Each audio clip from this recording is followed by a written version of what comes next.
Okay, I think we'll get going here. Thank you, everybody, for joining us.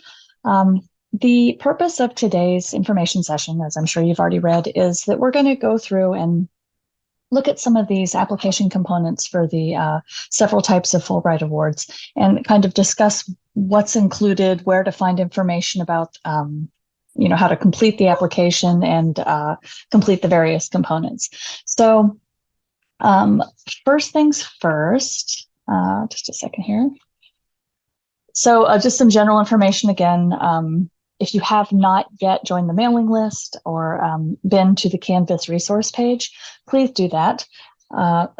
First of all, for the mailing list, that's kind of obvious. That's so that you can receive updates, that sort of thing. And then the resource page is a Canvas site that we have set up that has a lot of different information. We kind of use it for the nexus for communication of information to our applicant pool. It's where you can submit essay drafts, things like that. So if you haven't yet signed up for the Canvas site, please do so. And let's see here. 1 second here. Oh, didn't mean to do that. Sorry, guys. I will put the link in the chat. Somebody had asked if I can drop that link in the chat, and I will do that in just a second here. But yes. Okay, so just a quick reminder of the various types of Fulbright. I won't get into some of the more general information, but just as kind of a refresher, if you're thinking about maybe between study research or English teaching assistantships, some people are still on the fence about that, and that's perfectly fine.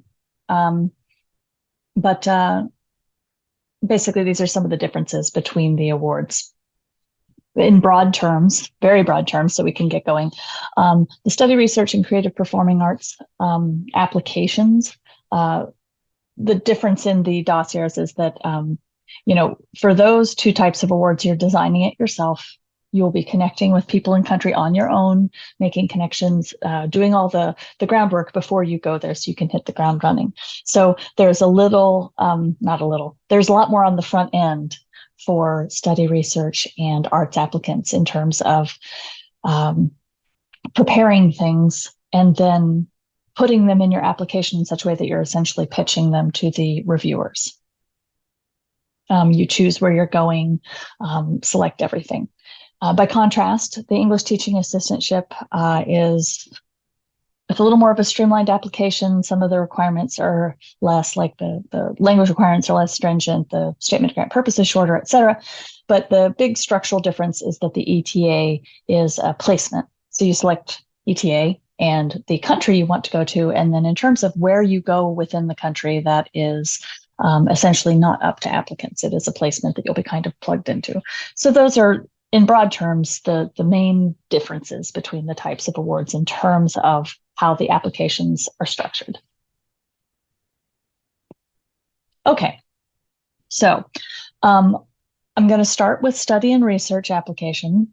If you are definitely doing arts, listen along because much of this applies to you. Next, I will move on to arts applicants. It's more just going to be kind of appending some information to what I talk about for study research. If you are certain that you are applying for the ETA, maybe you can check out a little bit if you want to, but some of it is still pertinent. So definitely hang on. We will get to the ETA after study research.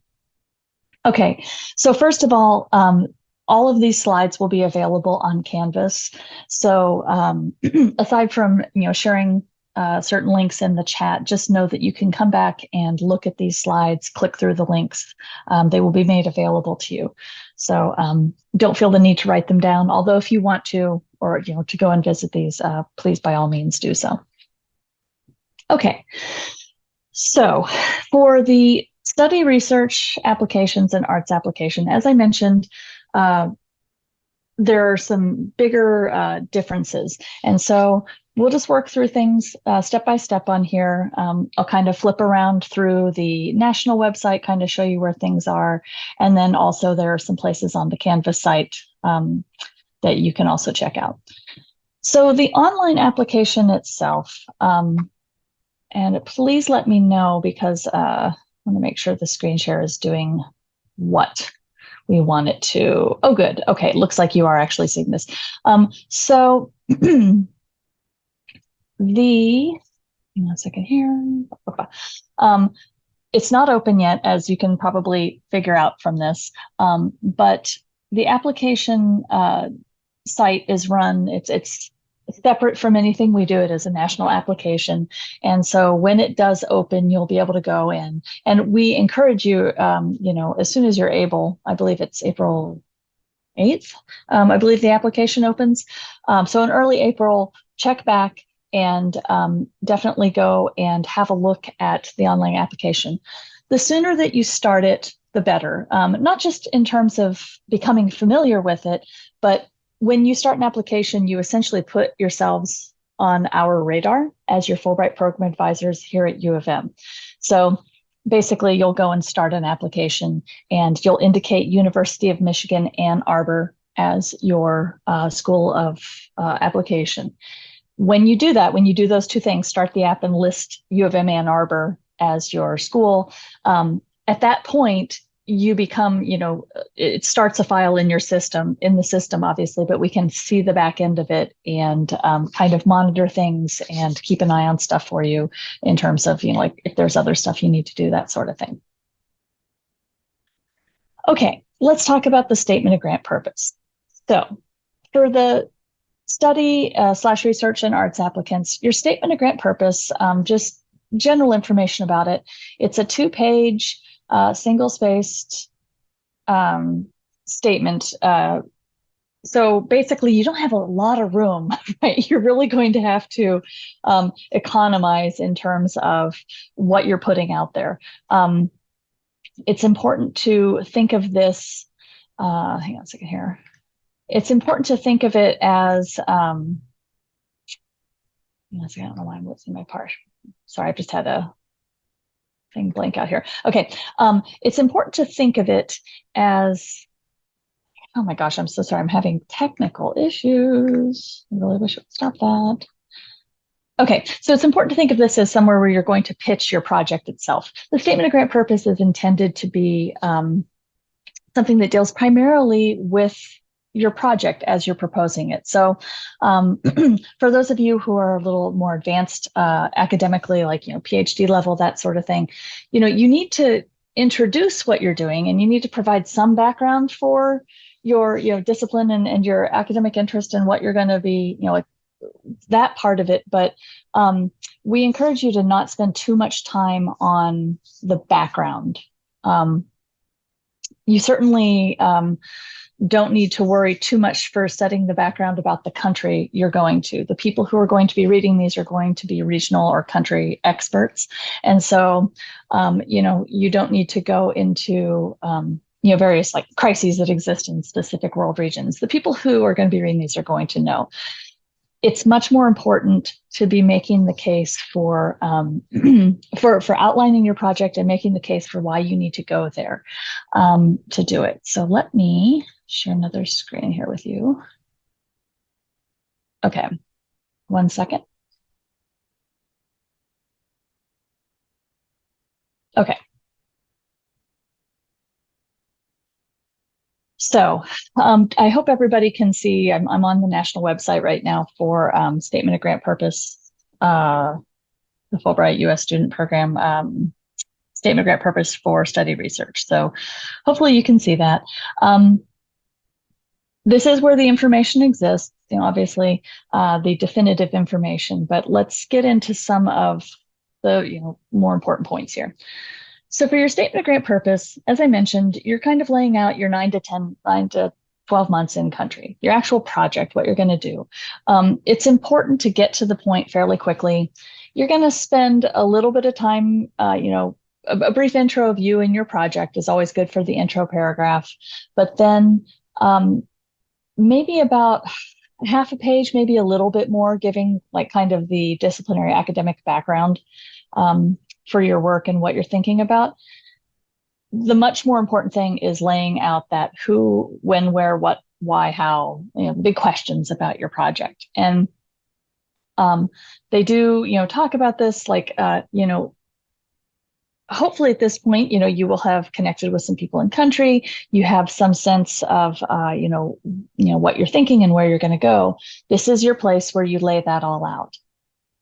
And so, over the next few months, as you connect and develop your ideas, kind of be thinking about how you're going to place that in the framework of this essay. The number one thing that they consider, or I should say probably the most important criterion, is the feasibility of what you're proposing. And there are a lot of things that play into this feasibility, right? So you need to choose something that you have a good rationale for going to a particular country. Why does it have to be done in the country you've chosen? Why have you selected the country over all the other ones that could possibly also have fit the bill? Like, what's unique about the opportunity, or unique about the research landscape, or access to a population, like if you're doing interview-based research, that sort of thing. If there's a program of study that really isn't offered somewhere else, why can't you do it in the United States? Like, these are all important questions to consider. And they do fit into this main point of developing an intellectually compelling and feasible project. So intellectually compelling, that I suppose that I imagine that kind of makes sense. But in terms of feasibility, that is something that is demonstrated in a few different ways. You have to have the academic background to be proposing what you're doing, obviously. Hopefully you've kind of developed your ideas and can, act kind of fluidly and intuitively as you proceed. You need to have connected to people in country and, again, laid that groundwork, made the preparations necessary so that when you get there, you can immediately start rolling or with minimal setup. And then you need to actually demonstrate that in the application. You have to show them that it's feasible. And the way that you do that is by clearly articulating the various aspects. I know that I've talked a little bit about these points, kind of moving around, but because space is limited, it's important to really be organized about, and it's kind of answering all the questions that your reviewers might have about what you're proposing. When in doubt, really think about the reviewer's perspective. Imagine that you are reviewing your own application. Are all the questions answered about, are you going to actually be able to do this? Do you have the language skills, for instance? Really go through this list and think carefully about if you've answered these things. So let's see, we've kind of covered some of this. Oh, methodologies, research goals. If that's part of what you're doing, you'll want to if you're doing research, is what I mean. If you're doing a research project, you need to lay out what you're trying to get out of it and how you're going to get there, the methodologies, the any benchmarks you think that you're going to hit along the way. These are things that you will discuss. This point here about what contribution will it make toward the Fulbright goal of promoting mutual cultural exchange, mutual understanding. Don't skip over that. I think I mentioned before, the Fulbright goal is something you need to have kind of running in the background. And it needs to come through in all the parts of your application. But, in your statement of grant purpose, you kind of need to be thinking about that. What is it about what you're doing is going to connect with that goal? Timeline. How are things going to look? I mentioned benchmarks. Okay, so maybe you have a sense of how things are going to play out, that you're going to, collect data for a time and then compile things and then, prepare your findings. Well, what does that look like? And when do you want to have things done? If there are different stages to what you're doing, you want to outline that briefly, but you want to outline it so that it's clear to reviewers. In terms of location, it's kind of broad, like you could be doing study, you could be doing research, but you have to have a reason for choosing it. And I think I already touched upon this, but what's unique about it? What is something that you can't necessarily access elsewhere? Oh, here's a good one. Why do you want to undertake your project? A lot of reasons for this, but I think that a good place to start with that, if that feels too general, is think about where you want to be after Fulbright, right? It kind of ties into this point a little further down about how does it help further your academic professional development. That connects a lot to the why. Um, really think about this. I think that this is something that's kind of buried down in this list, but the why of this, connecting the dots of this Fulbright project with where you want to go later is important and will go a long way to convincing the reviewers that it's worth funding. Qualifications, I kind of touched upon this, your academic background, or if you've had research experience, if like anything that might tie into what you're proposing to do. If you're planning to do research and you've had research experience, you're going to want to kind of touch upon that. Um, let's see, other qualifications that perhaps play into this. I mentioned language. Language requirements for Fulbright, I've already discussed how it's important to them. You can't connect with the people in the country without relative language, with language. It would be wrong to like expect them to just speak English to you, et cetera, et cetera. Now, that said, there are a lot of different, levels of language that come into play. Some countries don't necessarily have a foreign language requirement. Those of you who are considering study programs, for instance, say like in Western Europe, that sort of thing, a lot of those can be conducted in English, and it's feasible to say that you would do that. However, kind of speaking to that point of, making a point to connect with your host country community, it's important that you have a plan to at least pick up some of the language. Even if the country summary says that you don't technically need it, you need to discuss what you're going to do to pick up some of it, kind of a hospitality or conversational level of the language, because it goes a long way to demonstrating that you're serious about connecting. So other ways that language come into play, if you're planning something heavily interview-based, for instance, correspondingly, you probably would need language skills commensurate with what you're doing. So definitely be thinking about that in terms of kind of demonstrating that. You'll have the place in the application where you actually get your language evaluated or discuss your language skills, but you also need to touch upon it in the statement of grant purpose. Okay. On to kind of the design of things and speaking to feasibility. I kind of ran around it a little bit, but other things that, fit into this, the culture and politics of the host country. You need to think about what your research is going to look like to people from the country. Because it will be reviewed by an American review committee. And then if you're successful in the first round, it'll be sent on to an in-country or regional review committee who make the final decision. You have to understand that you're going to have an American audience and an audience from people in the country. And so really think about how this will look. This isn't to say that you can't propose potentially controversial research. However, understand that depending on the country, you might have kind of government minders in on the selection process and kind of having a fine eye for what people are going to be looking at and observing and researching. So the best way to deal with that is to make sure that you present yourself professionally, and you need to kind of convince whoever's reading it that you're going to approach things professionally and with that kind of cool eye of a researcher.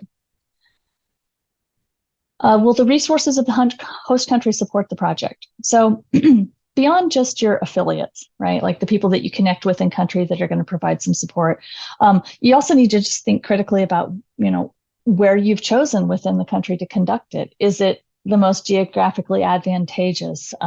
Do you have transportation to get where you need to go? These sort of things. You don't necessarily need to articulate every last little detail about that, but considering it and not proposing something completely out of pocket is important. Again, the people who are reading this are going to know the host country. And so if you've proposed something that really doesn't make sense, and they question it, that's not going to be to your advantage.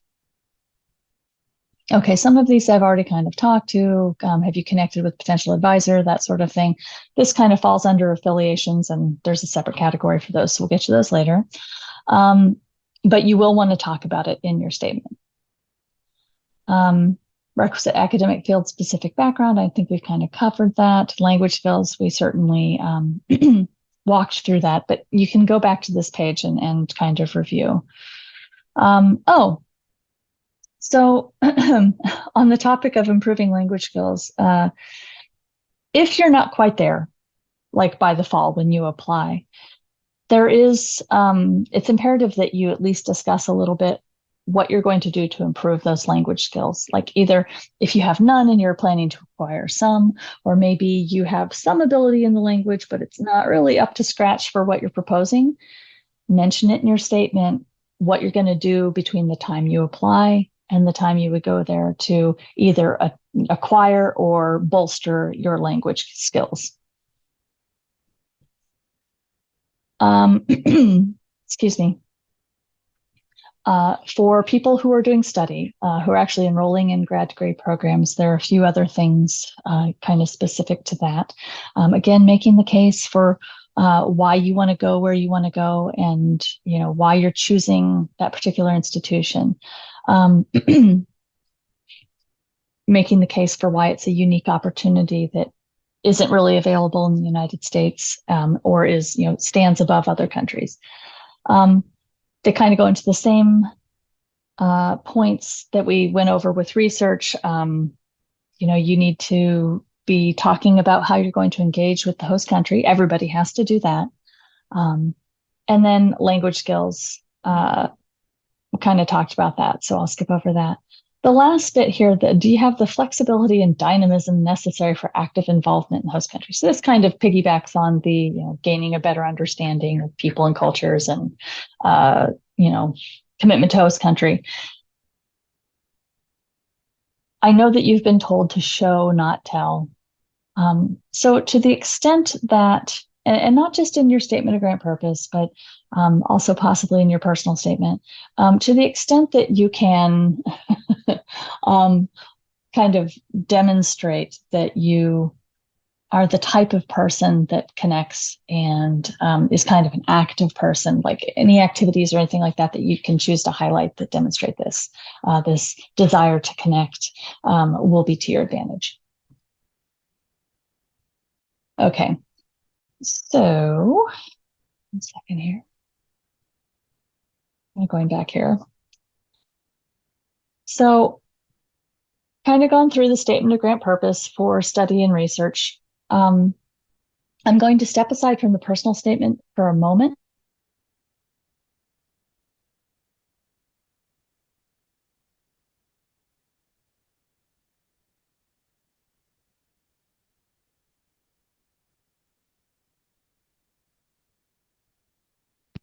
Hopefully you're all still there. I'm so sorry I had a audio issue there for a second. So we've discussed the statement of grant purpose specific to study research, and that's one thing. I'm going to jump over the personal statement for right now, just because that applies to everybody, so I can discuss it at once. So the next thing that comes along are the letters of affiliation, letter or letters of affiliation. And let's see here, move over here. Okay, so in terms of letters of affiliation, excuse me, let's kind of go through that. So in short, your letter or letters of affiliation are from people who are going to support your project in some way. This is the more general information. It says that, the letters of affiliation are required. However, there are some countries that have more specific instructions for how you're supposed to, prepare these letters of affiliation, what they need to kind of cover. In some cases, they want a letter of affiliation from a specific university or whatever like that. But in some cases, they say, don't bother. It's okay. You don't need to do it at the time of application. It's okay to just kind of let it go. So um, the point of this is consult the country summary. Make sure that wherever you're applying, for whatever field you're in, this goes for everybody, review those country summaries. You want to know them back and forth so that you are covering everything. This is kind of the 10,000-foot view, the general overview of the application components, but always, always, always look through the country summary to make sure if there are special instructions that you have followed what they want. If your country is one that requires letter or letters of affiliation by the national deadline, you need to absolutely make sure you have it. That will be a requirement. I think that, yeah, they actually mention it right there. If you don't have it for one where they say that you need it by the national deadline, they'll just kick your application out. So definitely important to adhere to what the country has stated. I kind of covered that. So there are a lot of different things that you can, pull together for your letter or letters of affiliation. In terms of people, like who they need to contact and what it needs to look like. Yes, it can absolutely be faculty from a particular, university or educational institution. Absolutely. However, they can also come from nonprofits, NGOs, archives where you're going to access, things critical for your research. It just kind of depends. And in the end, you need to consider, again, what paints the picture of your project as a feasible project that you have connected with all the resources you need and you can go right into it when you get there. So number one, you follow what the country summary, what the country has stipulated that you need to do. If you are going to need additional help, say connecting with research participants or,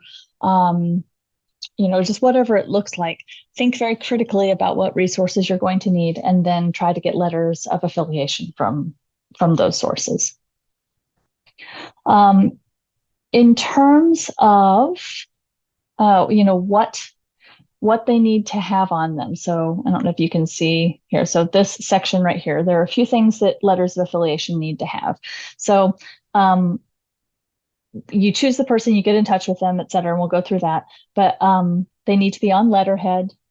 If they aren't in English, you can provide it. You have to provide a translation, and it's okay if you do that. But if they come in a foreign language, it needs to be translated. And it needs to lay out what you're proposing to do and like what your interaction is going to be with this person. And then finally, it needs to be signed by the letter writer. So there are just a few things that need to be covered. Letterhead, laying out what you're going to do, translated or in English, and then signed by the author. So that's kind of the nuts and bolts.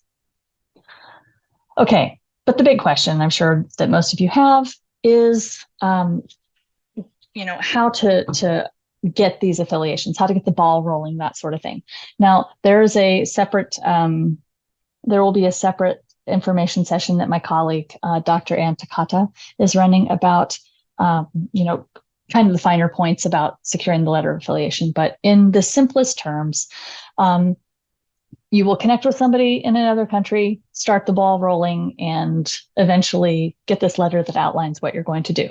Now, in terms about how to do that, usually the quickest way to do that is to start with people here at U of M. Start with your people directly in your field and just tell them about what you're doing for Fulbright. This is probably going to come up anyway if they're going to be people who are writing your recommendations. So talk to these people. If they have a suggestion, great. Maybe you get directly handed off to somebody in country that they know. That would certainly be the most expeditious way. But more commonly, maybe you get handed off to a person who hands you off to a person and so on and so forth. That's one way to go. And that's the way people frequently do. Other ways are you can cold contact people. You can go and, look closely at, faculty lists at a university that you're thinking about, university or universities you're thinking about, or that sort of thing. And You can cold contact people, just introduce yourself briefly, very briefly. Hey, I'm so and so. I'm applying for Fulbright. Drop the Fulbright name that has cachet. Um, and this is like roughly, my research interests. I'm interested in coming to, where you are. Would you be open to discussing, possible support, like just non-monetary support? Basically, lay out what you think you might need. And once they know that like you aren't asking for money, that helps a lot. That's why you mentioned Fulbright. Hey, maybe you just need space to hang your hat or access to Wi-Fi or whatever. But you just start these conversations. And we suggest that you cast a wide net. So you can connect with people directly like that, like the faculty, that sort of thing. But here's some other, ideas for how you can do it. Talk to international students. You can connect with the embassies or consulates. This last point here, educational advising sections of embassies or consulates of your potential host country. There are a lot of different ideas here, but the big thing is it's important to get going early. Sometimes you just get, kind of stonewalled for a while. People don't necessarily respond terribly quickly. And so, you'll want to kind of start that ball rolling. A lot of times that's the thing that takes the longest. There's a little bit more here about requesting the affiliation letter, et cetera. The application itself does go through this a bit more, and we can talk to you about this, but basically you'll scan the hard copy and upload it. You do it yourself. And there are instructions for doing this actually in the application form itself. So there will be more about this, but for right now, I'm going to kind of step away from this so that we can get through the rest of the information. There's also information on the Canvas site about requesting and putting together letters of affiliation. One last point on letters of affiliation is that we suggest that you draft things yourself. You will want to, like once you've developed a rapport and you have an idea of what you're doing, that sort of thing. When you get to the point about actually requesting the letter, you can kind of seed things. You can send your affiliate like, okay, here's what I have. And that way you can make sure that it kind of covers everything that you want to be in there and that it jives with what you've put in your own application materials. In terms of those of you doing like a program of study, say you're going to go do a master's program, et cetera, if you're just doing straightforward, just study, it is possible to just enroll in a program of study, right? Like you don't necessarily have to be doing research or whatever. You can just go to apply to start a master's program. Pay attention to, if they're, how long it is. If, Fulbright does a year. So if it's a 2-year program, you'll be on the hook for the other part of it.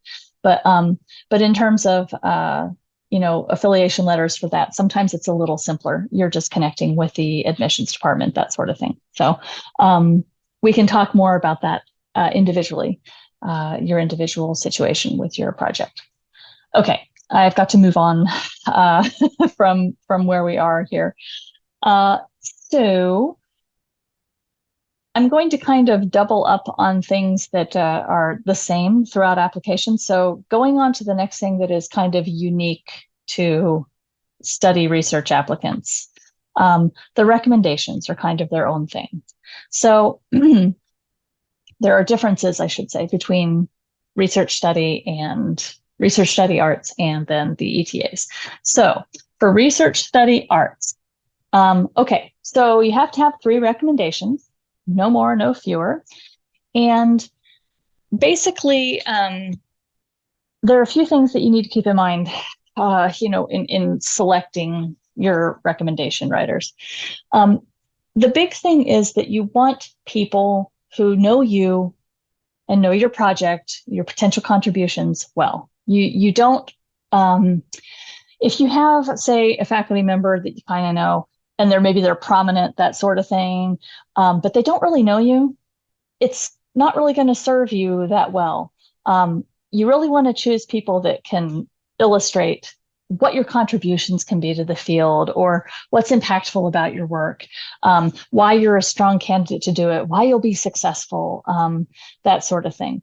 It's not, it's not like a character reference. It should be directly tied into, your discipline and, as they say, your intellectual and professional preparation, ability to represent the U.S., et cetera. It's important that once you have a draft of your statement of grant purpose, and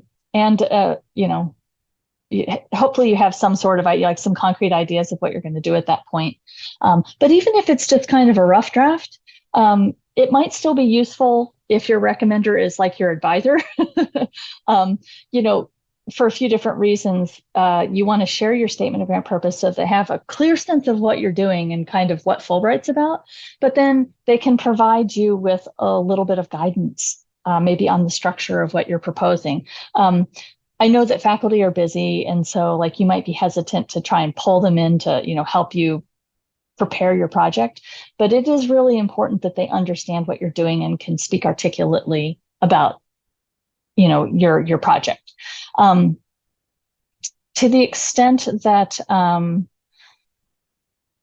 if it's somebody who you're already working with, like I said, like your advisor, that sort of thing, it's possible that some of their feedback will dictate what you ultimately wind up doing in country. So you can see how there's kind of, two-directional flow there. But I leave it to your own discretion, how much you want to push or connect with your recommendation writers. So in terms of who they should be, though, in terms of affiliation, so your reference writers, typically two of the three we say, need to be academic, and further should be from, your current institution, U of M. If you had undergrad somewhere else, it's possible, like if you just started at U of M, that sort of thing, or maybe you had a very, deep connection with somebody in undergrad, you could maybe use that third recommendation, somebody who isn't from U of M, but generally speaking, you want two of the three at least to be, people who are from your current academic experience trajectory. The third one could also be, depending on the situation, maybe slightly out of academia. Like if you've maybe been working for a while, you have professional experience that directly relates to what you're going to do on your Fulbright, then by all means, you can use a professional reference as long as it contributes to developing this picture of you as, a strong applicant. Obviously, it can't be a relative. That's one of their big things there. But that's one of the requirements. They say give at least 3 to 4 weeks to complete the recommendation letters. So we've said that the campus deadline, I believe is August 25th this year. And so give them a few days before that as a deadline if you're planning to apply by the campus deadline and get the interview. It will help. We need 2 of the 3 of the recommendation letters for scheduling campus interviews. So get in touch with the earlier, the better, that you can get in touch with them and kind of get them on the hook. That'd be good. The way that it works is that you'll connect with them. They'll give you their email, or I should say you register them using their email. I would say maybe tap them first to make sure they're amenable to it. But basically, they will go in and they'll get an email and then they can upload their letter. Okay. On institutional letters signed by the authors, uploaded into the application system. So that is part of the picture there. They all have to be in English. Also, just generally speaking, whoever's writing it, the better they can communicate in English, the better your chances are, because they will be able to clearly articulate your qualities. Okay. We'll kind of slide some of this stuff here. Okay. So the rest of these points do connect with all of our applicants. Hang on one second here. Go back to where I was. Okay. All right. So these are the points that are most closely related to study, or that are connected with study research specifically, and arts. I will be covering in a few minutes, I'm going to cover the personal statement, which is the same for everybody. I will cover the transcripts, which is the same for everybody, and the foreign language evaluation, which is the same for everybody, regardless of, study, ETA, arts. However, for the moment, I'm going to quickly mention some things about arts applicants and supplementary materials. So if we have any arts applicants that are here today, turn your ears on. I'm going to talk briefly about everything I've said to this point applies, and then this is some additional information for you. Give me 1 second here. Okay, so let's go to arts. Here we go. Okay, hello artists. Here's some more things that you need to consider. So for arts applicants, there will be additional information, different pieces that you need to submit. Let's see, where is it? Here we go. These supplementary materials vary by the artistic field you're in. I'm sure that this probably is nothing new to any of you, because if you are already some sort of creative or performing arts major, you've already prepared materials like this. So first of all, these are the arts fields that are that Fulbright offers. Perhaps you've seen this, perhaps you haven't. This is under applications, application components, study research, creative performing arts. That's where we found this particular section. Okay, so under supplementary materials. So depending on what you're applying in, there will be different requirements. If you're applying to Germany, FYI, there are additional materials that are at the semifinalist stage. So just if you are an artist applying to Germany, just understand that there's a little bit more to do. Okay, let's talk about the required materials. So it's important to follow specifically what they say. There are very clear stipulations that they give you. And like even, you don't do anything additional or links or anything like that. You just follow exactly what they say, pay attention to the page limits, video length limits, etc. So depending, I'll just give an example. So for instance, this is what it looks like for creative writing. They lay out the areas that you're welcome to apply. You'll have to do a writing sample, maximum 10 pages, double text. You get the idea. For music, it's a different set of things. So for instance, for conducting, they want an unedited rehearsal video up to 20 minutes. Okay, great. Oh, hey, we need to do 2 contrasting pieces. One piece should be a standard. Okay. Germany and Austria must document their ability to play the piano. So I think you're getting the idea here, is that they stipulate very specific things depending on what you're doing. As an example also, so for musicians, they have specific information about, the pieces that you need to choose, that sort of thing. Pay attention to it, pay attention to the formats. One thing that I will say, especially for performing arts, is that production value does matter. They do want to, get a sense of what you're doing, but it's not supposed to be edited. So you want to make sure that everything else about it is, clean, as clean as you can. Choose a good place to perform and make sure that you paid attention to what they said. For visual arts, it's various types of portfolio, that sort of thing. They will lay out everything. But we can discuss it more. Arts applicants, we can discuss more about putting together your supplementary materials in personal advising. Okay, I realize I'm running a little bit long. I want to make sure that I cover everything. So I'm going to go ahead and jump right back into the things that are common for everybody. And then I will touch upon, the last thing I will do is touch upon like the ETA specific information, which is relatively short. Okay, so something that is common to everybody is the need to complete a personal statement. And if the statement of grant purpose is kind of the who, what, when, where, why, how, here's what I'm doing, everything like that, the nuts and bolts of your project, the personal statement for everybody is, okay, you are at a point where you have chosen to do a specific thing. You want to go to a particular country to study or do research or serve as an English teaching assistantship through Fulbright specifically, right? Fulbright with all of its, goals of connecting and everything like that. You've made choices that you've arrived at this point. And so what you kind of want to be thinking about for the personal statement is why, like, how did you, like, what choices did you make and why? Like, what are your personal, intellectual curiosities or driving forces or, how did you get to this point that this is what you want to do? What are those choices and why'd you make them? They don't give a lot of information about how you're supposed to do this, but, what they do talk about is that while you're answering those questions of like, why'd you make those choices and how'd you land here? The idea is that you also introduce yourself somewhat, give a sense of your background. They say personal history, family background, influences on intellectual development, that sort of thing.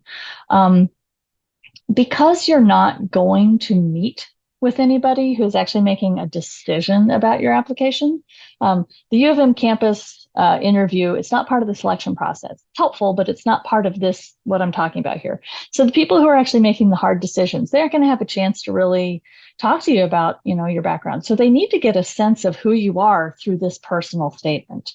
And so, you want to apply that lens of, why Fulbright and, this specific opportunity, but you need to also convey something about yourself, more about yourself, give them an idea of who you are. Because in the end, I feel like that's, certainly figures into, the people that they choose. The other thing is, so as much as it's about this, okay, here's how I've come to this point that I'm choosing to go and apply for this Fulbright specifically.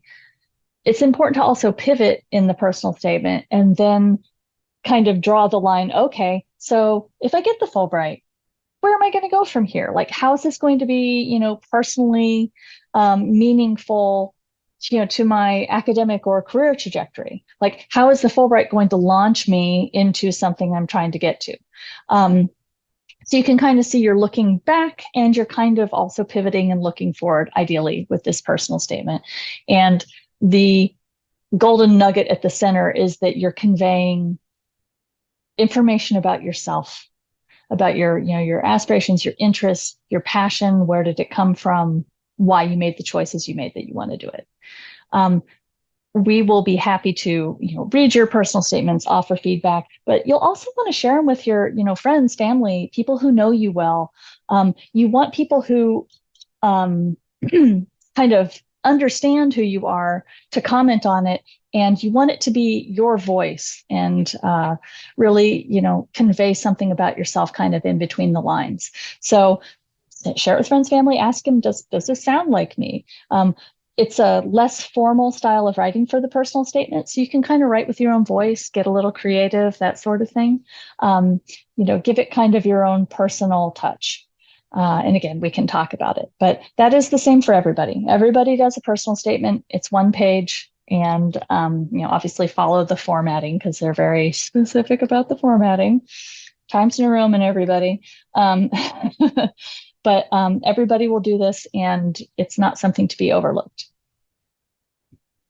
Okay, something else that is common to everybody, regardless of the type of award they're applying for, the foreign language forms. So I've already talked about why language is important to Fulbright, so I won't beat that to death. But there are a couple of places that deal with language in the actual application in terms of pieces. One of them is the foreign language, your what is it called? Self-evaluation, I believe is what it's called right now, or maybe it's called background now. But basically, there's a spot where you can talk about, you talk yourself about, what your language skills are. You kind of just say, hey, I have this. And then if you have languages that are a language or languages that are connected to the country, obviously that's going to be important. But you can also talk about, you can also mention, I should say, other languages that you might speak if you're a heritage speaker, that sort of thing. If your country or the program you're applying for requires language skill of a certain level, then you have to do the language, like you have to do all of these forms, right? If it's not required, technically you're not required to do it, but it is beneficial. Let's see, looking for here. So those are the ones for where it's required. For ones where it's recommended, not required, as I mentioned, it's beneficial. If you have anything that applies to it, you'll want to fill these out. Basically, anywhere that you can demonstrate any language, foreign language capability, it's going to be in your best interest to at least mention it. For Anglophone countries, then obviously this does not play into it. Okay. So you have your self-evaluation. That's where you talk about your language skills from your own perspective. Now, for those of you with measurable skill in a foreign language that you are going to use as part of your Fulbright, or that you've been told that is required by your country, you're going to do the foreign language evaluation. That's a specific form unto itself. It's called the foreign language evaluation, the FLE, however you want to say it. Okay, this is the formal one completed by a third party, by an instructor of the language. So they do have a little more information here for commonly taught. It needs to be professional language teacher. They say preferably a university professor. You know, ideally it's somebody from U of M, right? Like it's going to raise some questions like, okay, if you need a Spanish evaluation or a German evaluation, you really don't need to go outside the University of Michigan to get that. So you want it to be local, and they can't be related to you. For less commonly taught languages, they kind of expand things a little bit. If it isn't something that's taught here, or you can't connect with the language instructor for the particular language, like the next step would be to find a faculty member at University of Michigan, maybe who is like a native speaker of it, to evaluate it. But basically, the way that it works is that you will, you'll still register them the same way as your recommenders, and they will get an opportunity to go and fill out the form. And the way it works is, you'll connect with the person, make sure they're okay with doing it. Then you'll register them, they'll get the form, and then they will, find a time to meet with you. However you decide to set it up is fine, but they'll evaluate your reading, writing, speaking, and listening, and then submit the form that, describes where your skill is. You don't necessarily have to know the person. You can connect with them, and if they agree to do it, that's fine. But if you have taken coursework recently, by far the fastest way to do this is to connect with, your language instructor from the last time you did it. And if it was recent, they can just fill it out based on your performance in the class. So that's a quick way to get that done if if that's your situation. But it is in your best interest to do as well as possible on the language evaluation. So if you think you might be studying over the summer, doing an intensive course, that sort of thing, schedule your evaluation with the instructor for, when you're at your peak fluency, or if you're going abroad this summer, for instance, schedule that, that meeting with the language instructor when you're really going to be clicking and doing your best. Because as well as you can do on that, that's a really quick way to kind of make your application stand out. The last little addendum here is that you can use, like if you have a language instructor who's also going to be writing a letter of recommendation, that is fine. They don't have a problem with that, but you just need to make sure that you register them once for the recommendation and once for the actual foreign language evaluation. Like make sure that's all clear. They don't, and then you'll want to follow up with them and just make sure they're clear on, okay, one of these is the language form, one of these is the recommendation, and they're not the same thing. But it is perfectly permissible for you to have somebody do both a letter of recommendation and the evaluation form for language.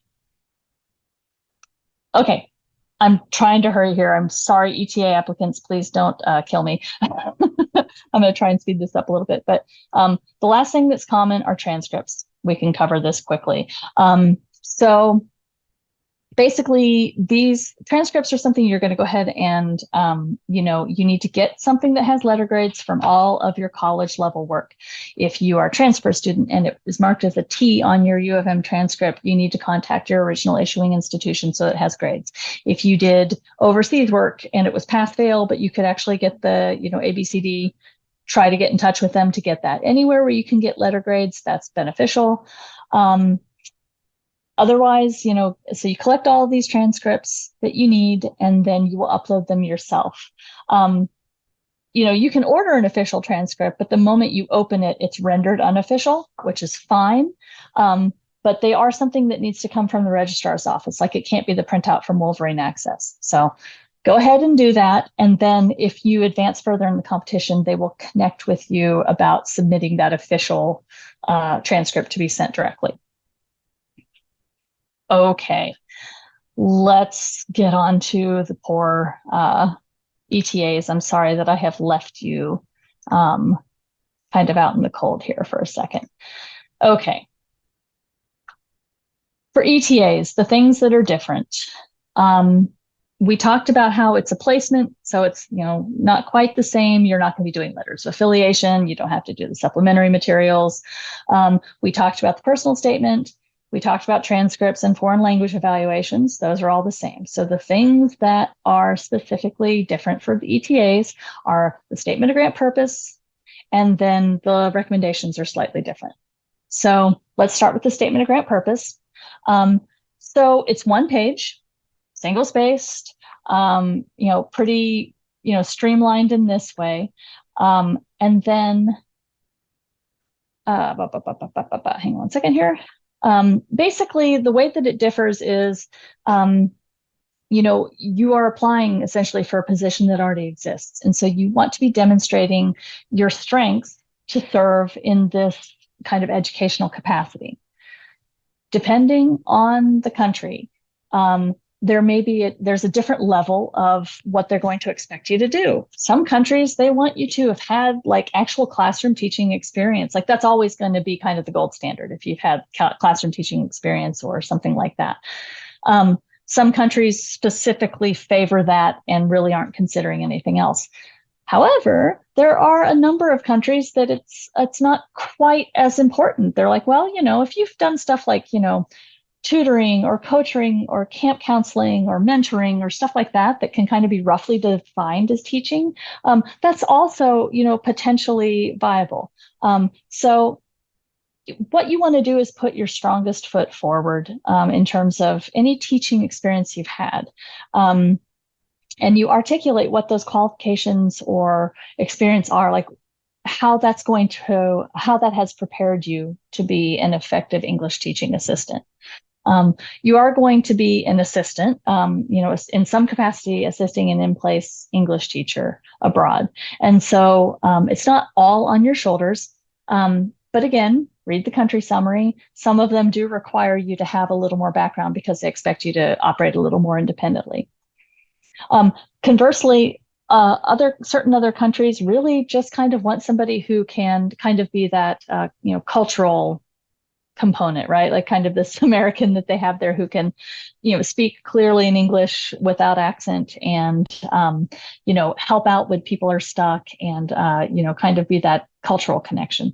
So, check out what your host country is looking for and really think about how it fits for what you want to do.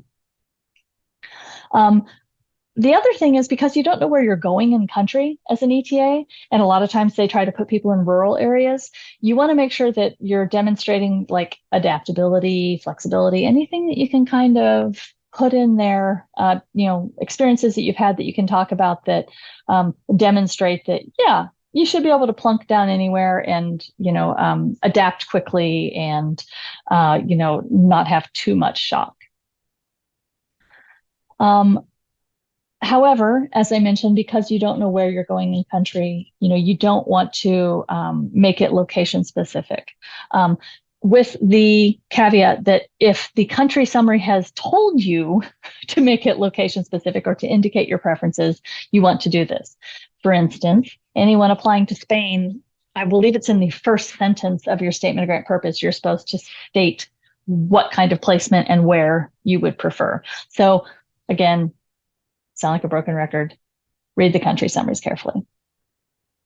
But basically the idea is that you want to put your strongest teaching foot forward, really demonstrate, if you're planning to go into teaching or there's something about this experience that is going to be beneficial.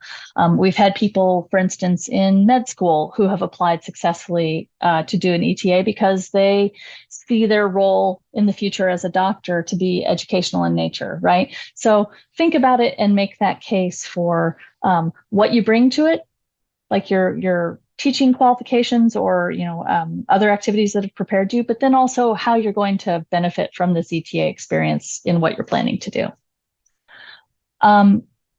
Another little thing that connects that's different for ETA, or not different, but it's something that you'll need to touch upon is you may have heard talk of a secondary project or like some sort of additional project. This doesn't need to be formal, and in fact, you don't want to be too formal about what you're planning to do in terms of like connecting with a specific nonprofit or whatever like that, or like say if you're going to do volunteering, because you don't know where you're going to go. So you want to be specific about the sorts of things that you would like to do, but not specific about like actual people you've connected with and are planning to do it. These secondary projects can be like a small scale independent research project. It could be volunteering. Perhaps you're continuing on with an activity or a hobby that you already have pursued here. The idea is that you kind of continue these things. If you've been doing this here, maybe you continue doing it when you're there. Maybe we've had people who are ETAs that, played French horn in a local community band, that sort of thing. But the idea is that it's a way that you can see yourself interacting with the community in a meaningful way. And we're talking 2 or 3 sentences in your statement of grant purpose. So it's not going to be anything fully fleshed out, but it does need to be discussed. Okay, so that's talking about the ETA secondary project. But 1 page, it's going to be pretty succinct. And again, we'll read your essays. We can talk about it. But that is the big difference for ETAs. The last thing that is kind of different for ETAs, and the last thing I will talk about, last individual piece I will talk about, is the recommendation form for English teaching assistants is not a narrative letter. You will connect with your recommender, and then basically it is a short answer form that they will go and fill. Here we go. That they will fill out. Hopefully you can see this, but this is what the form looks like. So, it'll have their general information, blah, blah, blah. Your message, what you've said to them will, appear in the form itself. You can see blah, blah, blah, blah, blah. What am I looking for here? You'll want to, again, share your statement of grant purpose with your recommenders. ETAs, you do the same thing, because you want them to know what you're proposing to do so they can, tailor their responses. But everybody is going to answer these same questions. That's it. They're short. Their ability to overcome challenges. Again, speaking to adaptability, flexibility, qualities associated with teaching, mentoring. Okay, great. How you interact in unfamiliar, unstructured situations or different cultural environments, the impression you'll make as a representative of the U.S., and then additional information, right? So you can look through this, have a look at it, get a sense of what's in there, make sure that your recommenders have it. Or I should say have information that's specific to what you're proposing. But here's what I want you to take away from this. Your ETA recommenders are all going to be answering the same questions. And so it is important in selecting people that you don't pick 3 people that have exactly the same perspective on you. You want to diversify that. You want them, you want to keep it around teaching and have them be speaking to, your skills or your qualities that are important to this, but you don't want to, you don't want them all to be saying basically the same thing. So to the extent that you can pick people from slightly different perspectives, that's going to be a boon to your application. If you don't really have that choice, if like that's kind of your best or kind of from the same situation, that's fine. But, to the extent that you can provide as rich and robust a picture as possible of yourself, or have your recommenders do so. That's going to be a benefit. Some of the same things apply. Typically, two of the three you would want to kind of be, academic in nature. They could be from, different people who've observed you or, had you in class, or something that you had a component where you connected with community. Some of it's a little bit touchy-feely, but to the extent that you can, get people who've observed you, either directly teaching or have demonstrated these kind of skills, these soft skills that are associated with teaching, it's going to be helpful. And then the third recommendation, if you have like experience or something like that that's outside U of M, maybe you tutored or you did AmeriCorps or something like that, you have somebody who can write about a situation that they observed you and that pertains to this, that's fine. I will say with ETAs, there have been times in the past that maybe one of them has been from U of M, and then the other two have been from specific teaching experiences.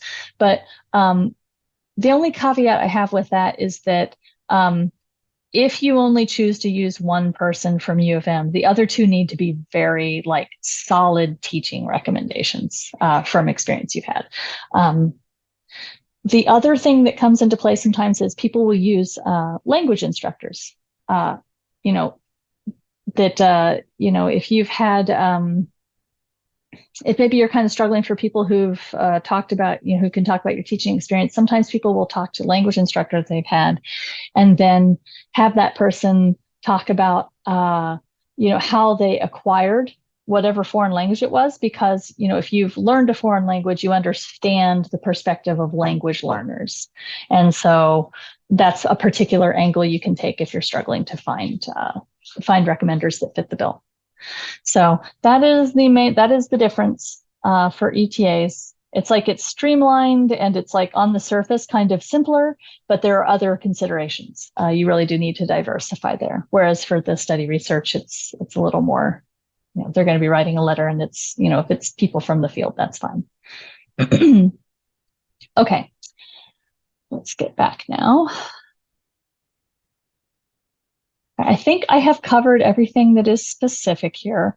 We are available for advising, going to the Canvas site. You can certainly upload essays as you get them ready, and we can provide some commentary. If you have questions after today, feel free to drop us a line at ifellowships@umich.edu, and we'll try and get back to you and answer questions that you have. Otherwise, I would just say that you read through the national website. Just take a good turn through the national website. Go through the application component section for your particular award. Go through the country summaries. They're listed on the national website as well. Spend some time going through things and reading carefully. The Canvas site, there are a number of resources there. We have specific, actually I didn't pull that up. We have specific things that are related to the individual pieces. Let me see if I can pull this up really quickly. Just one moment. Sorry. Okay. Let me see if I can share this. Okay. So I am now on the Canvas site, just on the home site of the Canvas site. Make sure if you're trying to get into the Canvas site that you're using your U of M credentials and that you've signed out of your personal Gmail, just FYI. But we have application completion guides that are linked down here for each field. And within these, we have resources that you can connect with. For instance, timeline checklist, you can go through this to see where you need to be at different times through the process. Other things are rubrics for writing your statement of grant purpose, tips for personal statement, letters of recommendation, much of what I've talked about will be in here, and then a little bit more. Let's see here. There's information about finding affiliations, how to draft letters of affiliation, sample essays, et cetera, et cetera. So didn't have time to cover it today, but go into the Canvas site. This is also where these slides and a recording of me rambling for over an hour will be. So hopefully you'll find that helpful. Let's see. As for joining the Canvas site, let me see here. If you have an issue with joining the Canvas site, like if you go into Canvas and you can't find the Fulbright U.S. Student Program resources, just drop us a line at II Fellowships and ask to be added, and we will pop you in there. Otherwise, I'm going to wrap it up. I know I've run over, and I'm sorry for kind of continuing on. For anybody who is graduating soon or alumni, if you still have your U of M credentials, you should be able to sign into Canvas. But if you're having issues, submitting anything or connecting with anything, you can always contact us at II Fellowships and tell us what problem you're having, and we can work around it.